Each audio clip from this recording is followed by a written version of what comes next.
বাংলাদেশের জঙ্গি সাবশেখের পিস্তুত ভাইকে শ্বশুরবাড়ি থেকে তুলে নিয়ে গেল কলকাতা এসটিএফ। ভোররাতে এসটিএফ এর বিশাল বাহিনী এসে তুলে নিয়ে যায় সাজিবুল ইসলামকে।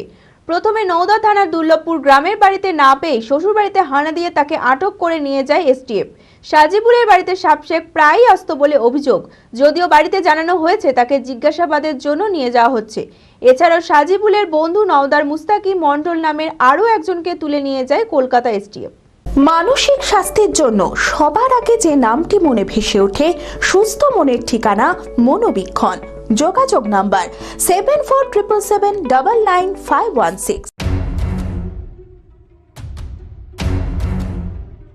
জঙ্গি সংগঠনের মাস্টারমাইন্ড সাবশেখকে কেরল থেকে গ্রেপ্তারের পর একের পর এক চাঞ্চল্যকর তথ্য উঠে আসছে তদন্তকারী গোয়েন্দাদের হাতে। সাবশেখের গ্রেপ্তারের পর এবার সাবশেখের পিস্তুত ভাই সাজিবুল ইসলামকে শ্বশুরবাড়ি থেকে আটক করে নিয়ে যায় কলকাতা এসটিএফ। ভোররাতে এসটিএফ এর বিশাল বাহিনী নওদা থানার দুর্লভপুর গ্রামে সাজিবুল ইসলামের বাড়িতে হানা দেয়, কিন্তু সেখানে তাকে পাওয়া যায়নি। এরপর সাজিবুলের ভাইকে সঙ্গে করে নিয়ে গিয়ে তার শ্বশুর বাড়িতে হানা দিয়ে তাকে আটক করে নিয়ে যায় এসটিএফ। এছাড়াও সাজিবুলের এক বন্ধু নওদার মুস্তাকিম মণ্ডল নামে আরও একজনকে কলকাতা এসটিএফ আটক করেছে।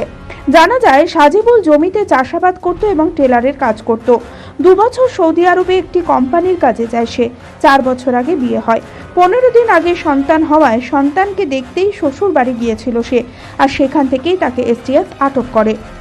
মাঠে আবাদ করে কাজ করেন বাড়িতে, এমনি বন্ধুত্ব, স্কুলে একসাথে পড়েছি অনেকদিন আগেকার, হয়তো পড়তো অনেকদিনকার চিনা, হয়তো মাঝে মাঝে দেখা হলে কথাবার্তা হয় এরকম। আর আরবে গেছিল কতদিন আগে?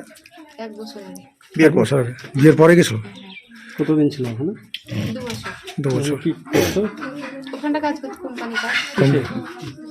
কোম্পানির কাজ, বুঝতে পারছেন, ওখানে কোম্পানি। হোয়াটসঅ্যাপ গ্রুপে কোনো না, ওটা ছিল না আলোচনা রাত্রে? না, ওটা আমার স্বামী, আমি ওটা তো জানবোই। আমার তার মানে ও হয়তো নিজের পার্সোনাল কাজও করে আর পার্সোনাল কাজও করে, বললাম না, মাঝে মধ্যে দেখা সাক্ষাৎ, মাঝে মধ্যে হয়তো আসতো, দেখা সাক্ষাৎ করতো, পিসির বাড়ি এটা চলে যেত এরকম।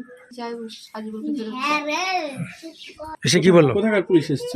এসে শুয়ে আছে, এসে গেট লাগালো, এসার পর বলছে দাম বলছে কে, বলছে থানার লোক, তার মানে দাম কি হলো, বলছে সাজিবুল খেয়ে দিয়ে ধরলাম। এর আমার যে তো জানে না, যা ধরবে কেমন নির্দোষী যে ধরবে সেটা সরিয়ে থাকবো। আর এই তোমার উদ্দেশ্য কেন বাড়ি ঘর আমার? কোথাকার পুলিশ এসেছিল? কুতি নওদা থানার এসেছিল আর আর বাড়ি ঘর এসেছিল বাইরে? হ্যাঁ। তাহলে কি সাবশেখে কি ওর নাম করেছে এরকম কিছু? সাবশেখের নাম আর করেনি, নাম আর করে সাজিবুলের নাম করেনি। কে ওর মতো মামাই তো ভাই, ওর বাড়ি কুতার আর বাড়ি কুতি, ওর জন্ম হয়েছে কেরাতলায়, কোনোদিন আসেনি। আমি তোকে চিনি না কেমন ধরে রংটা। সাজিবুলের বাড়িতে সাবশেখ প্রায় আসতো। এর আগে হরিহরপাড়া থেকে আব্বাস আলী ও মিনারুল শেখকে গ্রেপ্তারের পর তদন্তকারী আধিকারিকরা জানতে পেরেছিল তাদের সঙ্গে সাবশেখের যোগাযোগ ছিল। তাদেরকে জিজ্ঞাসাবাদ করে সাজিবুলকে আটক করা হয়। জঙ্গি সংগঠনের সঙ্গে যুক্ত বলে অনেক তথ্য পেয়েছে আসাম এসটিএফ। যদিও বাড়িতে জানানো হয়েছে তাকে জিজ্ঞাসাবাদের জন্য নিয়ে যাওয়া হচ্ছে, তবে সাজিবুল কোনোভাবেই জঙ্গি সংগঠনের সঙ্গে জড়িত না, এমনটাই দাবি তার পরিবারের। রাত্রে এসে দিল্লি চলে গেছে, বহু দূরে ধরে লেগেছে শ্বশুর বাড়ি থেকে। আমার 15 দিন হলো কলেজে ভর্তি হয়েছিল, ওই গরিবের সংসার। আমার ছেলেকে এতদিন খেয়ে বাপ মরে গেছে, দিয়ে কি করবে, গরিবের সংসারে খেটে খাবো। কি কাজ করতো সেটা বলেন? চাষি। ও সৌদিতে। কি কাজ করতে গেছিল সেদিন? হোটেলে যখন ভোটে নামিছিল, কি করে বলবো, আপনার বাড়িতে থেকে তো নাম তুলেছে বলছে। আমার বাড়িতে থাকেইনি, এইখান থেকে উঠছিল। কখন আমি স্কুলে গেছি, কি এখন ডাক্তারখানা গেছে, গিয়েছে লিগে ও করেছে, আমি জানিনি। ও আমি কি করে করেছে না করেছে আমি কিছুই জানিনি না। আপনার ভাইপো ও থাকেইনি তো, ন্যাংরা মানুষ আসতে পারছে না, আমাকে দেখা করে চল যেত আমার বাপের বাড়ি 2:30টার দিকে, শ্বশুর বাড়ি থেকে লিগেছে। প্রথমে তো এই বাড়িতে এসেছিল? হ্যাঁ, প্রথমে এই বাড়িতে এসেছিল তো পুলিশ? 7-8 খান গাড়িতে একবারে সব ছাই গেছে। আমার ছেলে নুদুস, আমার ছেলে একটুখান ছেলে, আমার ছেলে বাপ মরে গেছে। কেমন ছেলে হিসাবে ছিল এলাকায় বলুন? ছেলে হিসাবে ভালো।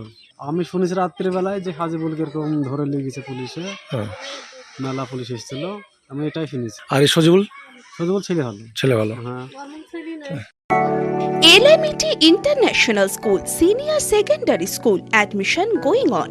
সন্তানদের উজ্জ্বল ভবিষ্যৎ করতে আন্তর্জাতিক মানের সুসজ্জিত পরিকাঠামো নিয়ে এলো LMET International School। থাকছে আধুনিক মানের পড়াশোনা, গান, নাচ, কম্পিউটার, ফিজিক্স ও কেমিস্ট্রির অত্যাধুনিক ল্যাবরেটরি, খেলাধুলার সুবিশাল মাঠ, ক্যান্টিন সহ আরও অনেক কিছু। রয়েছে সুসজ্জিত হোস্টেলে থাকা সুব্যবস্থা। ছাত্রছাত্রীদের যাতায়াতের কোনো চিন্তা নেই, রয়েছে বাস পরিষেবাও। আমাদের ঠিকানা বোরগাছি, বলরামপুর, মুর্শিদাবাদ। ডোমকলেও আমাদের শাখা রয়েছে, ঠিকানা গাবতলা ভাতশালা, ডোমকল, মুর্শিদাবাদ। অপর শাখা চোয়া, হরিহরপাড়া থানার পাশে।